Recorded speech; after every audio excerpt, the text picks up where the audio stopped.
हर हर महादेव, राधे राधे। कैसे हैं आप सभी लोग? एक बार फिर से आप सबका एक नए ब्लॉग में स्वागत है। क्या हाल चाल है? कल पेट दर्द की वजह से बहुत परेशान थी मैं, लेकिन आज थोड़ी सी ज़िंदगी ठीक है और बस ऐसे ही चल रहा है। तो आज मम्मी ने सुबह बनाया था नाश्ता, जो मैंने सोचा कि हम करते हैं। मम्मी ने कहा कुछ खा लो, क्योंकि खाने के बाद में दवा खाएंगे, क्योंकि बहुत ज़्यादा तकलीफ़ थी।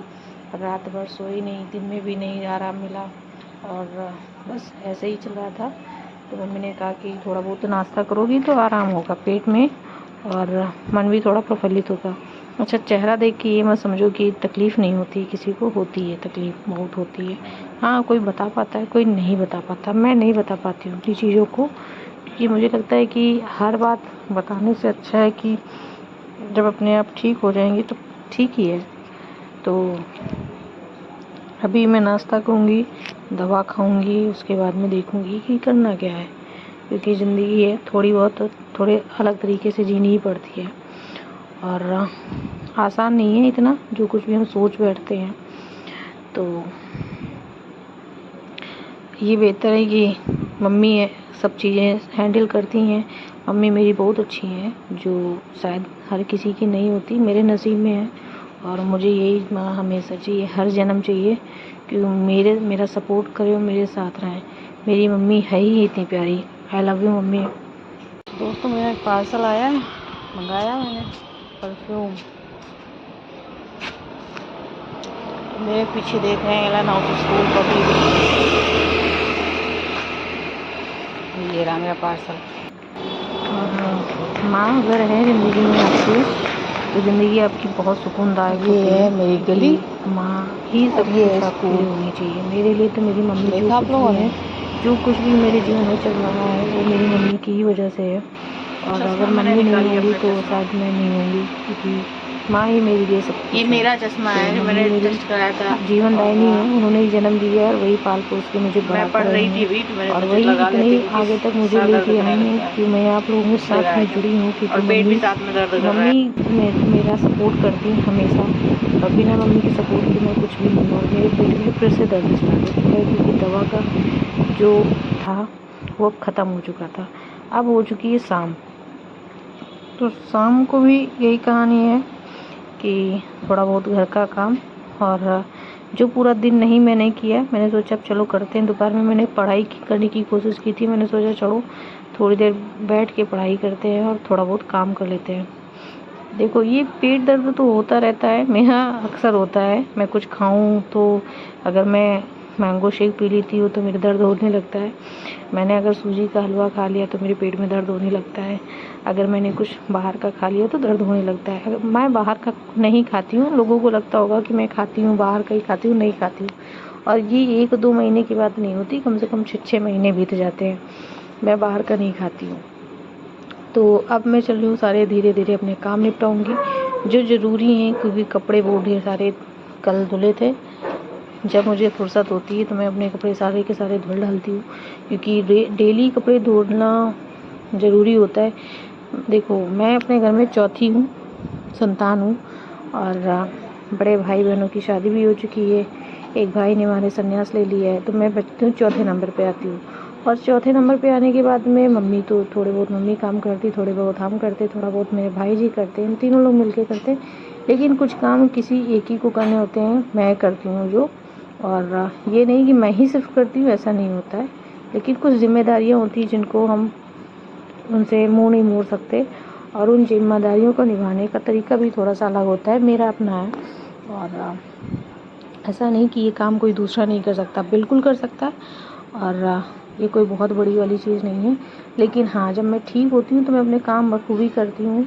और सब लोगों को, देखने वालों को लगता होगा कि ये करती ही क्या है। तो भाई जो होता है, जितना होता है, मैं अपने घर को समेटती रहती हूँ। छोटा सा घर है मेरा, छोटा सा आशियाना है, लेकिन मैं इसमें पूरी अपना 100% देती हूँ। हाँ, मैं छूट जाती हूँ, क्योंकि अब मैं दुखी रहने लगी हूँ। दुखी पहले नहीं थी मैं, पहले मैं ठीक थी कि चलो सब अच्छा है, लेकिन अब मुझे लगता है कि मैं लोगों को काटने लगी हूँ। लोग मुझसे परेशान होने लगे, लोग मुझे देखना नहीं पसंद करते, मुझे सुनना पसंद नहीं करते। मुझे ऐसा लगता है कि मैं उनके हिसाब से मैं रास्ता, अगर मुझे देख लेते तो उनका दिन ख़राब हो जाता है, उनके हिसाब से मैं नहीं चल सकती क्योंकि वो अपनी सोच रखते हैं, मैं अपनी सोच रखती हूँ।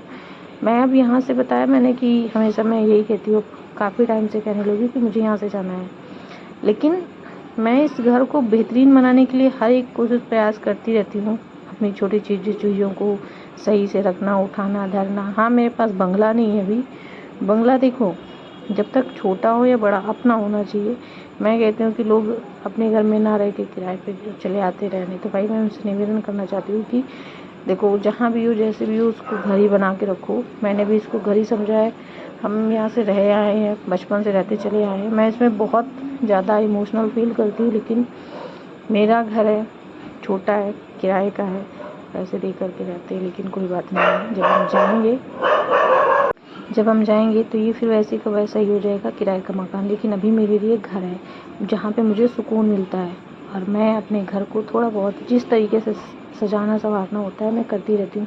अपनी जिम्मेदारियों को मैं बखूबी निभाती हूँ, मैं भागती नहीं हूँ अपनी जिम्मेदारियों से।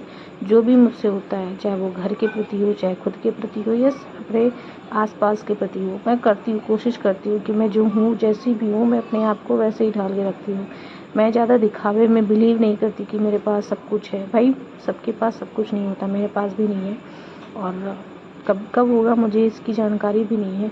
हाँ, मैं कभी कभी सोचती हूँ कि मैं बहुत पीछे रह गई हूँ, लेकिन मैं क्या करूँ, चीज़ें हैं, ज़िंदगी ये कभी ईश्वर नहीं देना चाहते जो हम मांगते हैं, जिनके लिए हम भागते हैं, तो वो हमें भगाते ही रहते हैं। इससे बेहतर है कि मैं मांगना बंद कर दूँ, मैं कहना बंद कर दूँ, मैं शिकायत करना बंद कर दूँ। और मैंने शायद शिकायत करनी बंद भी कर दी है, क्योंकि जीवन ये बहुत छोटा सा है, और आधी उम्र बीत चुकी है, आधी बकाया है, मेरे हिसाब से। सभी के हिसाब से नहीं, मेरे हिसाब से। और इस छोटी सी ज़िंदगी में मैं अक्सर बीमार ही रहती हूँ, और क्यों रहती हूँ इसका मुझे आइडिया नहीं है। बीमारी कोई मेरे शरीर में नहीं है कि मैं किसी रोग से ग्रसित हूँ, ऐसा नहीं है, ऐसा बिल्कुल भी नहीं है। मेरे पास कोई रोग नहीं है, बस एक ही कारण है कि कभी बुखार आ जाता है, कभी पैरों में दर्द बना रहता है, कभी कुछ सर में दर्द बना जाता है। क्यों, मैंने बताया ना कि मेरे कपड़े बहुत चोरी हुए हैं। कुछ चीज़ें ऐसी हुई हैं मेरी नानी के घर पे भी जो सही नहीं थी, कुछ चीज़ें यहाँ पे थी जो नहीं थी सही, जो लोग नहीं देख पाते आपको, वो रुकावटें पैदा करते हैं। रुकावटें पैदा करने के लिए वो जिस हद तक जाना होता है जाते हैं, और वही मेरे साथ भी हुआ है। जो लोग मुझसे नफ़रत करते हैं वो मेरे लाइफ में रुकावटें भी खड़ी करते हैं, तो उनको लगता है कि रुकावटें खड़ी करने से या कुछ गलत करने से ये यहीं पे रहेगा। ऐसा नहीं है। जिसको मिलना होता है तो आप कोशिश कर लो, प्रयास कर लो 1000 बार कि वो थक जाएगा। वो नहीं थकने वाली, मैं नहीं थकने वाली, लेकिन मुझे लगता है मैं थक जाऊँगी, मैं हार जाऊँगी, मैं रोऊँगी, गिड़गिड़ाऊँगी, चिल्लाऊँगी। हाँ, करूँगी, ज़रूर करूँगी, लेकिन उसके सामने जो ये दुनिया चलाता है, सभी के सामने नहीं।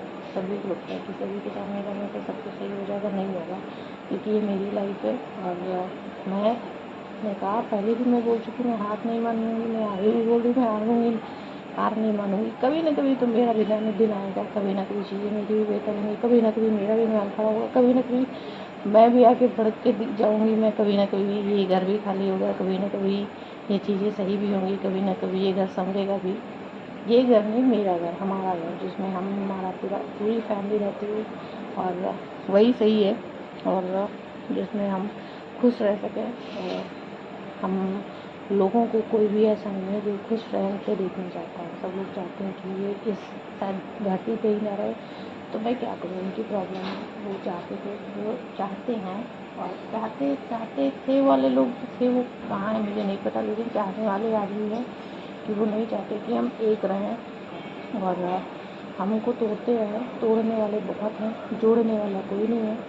और शायद सभी की लाइफ में कोई ना कोई ऐसी परिस्थिति अगर नहीं कि लोग आपको तोड़ते होंगे, तो भाई नीडर है, क्योंकि जिसने जन्म दिया है आपको, जिसने वो आपके लिए बैठा है, कहीं ना कहीं देख रहा है कि आपको बिगाड़ कोई नहीं सकता। हाँ, परेशान कर सकता है 2 दिन और कुछ समय के लिए, लेकिन उसके बाद उसका भी रूटीन बिगड़ता है, बहुत बुरे तरीके से बिगड़ता है। कहते हैं कि आप जब किसी की थाली छीनते हो बड़ी खाने की, तो आपकी भी थाली कहीं ना कहीं छीनी जाती है। तो ये मत सोचो कि दूसरों को हम परेशान करके खुश रह लेंगे, तो ऐसा नहीं होता है, बिल्कुल नहीं होता। और मैंने कहीं ना कहीं जीते जाते देखा है, बहुत उम्र नहीं मेरी बीत गई है, लेकिन हाँ जितनी जीती उसमें मैंने ये चीज़ें महसूस की हैं, देखी हैं, जानी हैं, समझी हैं। तो मैंने मैंने भी सोचा है कि मैं किसी की लाइफ में किसी को परेशान नहीं करूँगी, किसी को शब्द नहीं बोलूँगी अपने तरीके से, कि मैं किसी निर्दोष को गलत साबित करना मैं नहीं चाहती, ना मैं कभी चाहूँगी और ना कभी ऐसा होने दूँगी। मैं अपने आँखों के सामने किसी के साथ में गलत नहीं होने दूँगी, ना गलत करूँगी। क्यों? क्योंकि मेरी लाइफ है, मेरे घर में आने वाली पीढ़ियाँ, मैं चाहती हूँ कि मुझसे कुछ सीखें, मुझे ये ना कहें कि इस व्यक्ति से घिन आती है। जैसे मैंने सुना, कुछ चीज़ें मैं सुनती हूँ अपनी मम्मी से, अपनी नानी से और अपने घर में आसपास, तो मुझे लगता है कि मुझे उनसे चिढ़ होती है, नफ़रत होती है। तो वो नफ़रत मैं अपने जाने के बाद अपनी पीढ़ी में आने वाली जो पीढ़ी होगी, तो मैं उनको अपने प्रति नफ़रत नहीं देखना चाहती, नफ़रत भरी बातें नहीं सुनाना चाहती। सुनने में तो खैर नहीं दूँगी, लेकिन कहीं ना कहीं वो सुन रहे होंगे, सुनेंगे तो उन्हें दुख